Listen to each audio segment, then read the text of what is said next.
বাসায় মেয়েরা গেঞ্জি পরে থাকতে পারবে কিনা? দেখুন, মেয়েদের যে পর্দা, এই পর্দাটা আসলে দুই রকমের।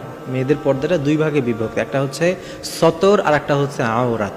আওরাত মানে হচ্ছে খাস পর্দা, যেটাকে বলে একেবারে হাত মোজা, পা মোজা, মুখমণ্ডল ঢেকে পূর্ণ পর্দা। এটা হচ্ছে মেয়েরা যখন বাইরে বের হবে কিংবা গায়রে মাহরামের সামনে যখন আসবে, তখন তারা এই আওরাত করবে, তারা পূর্ণ পর্দা তামিম। করবে। মেয়েদের আর একটা পর্দা হচ্ছে সতর।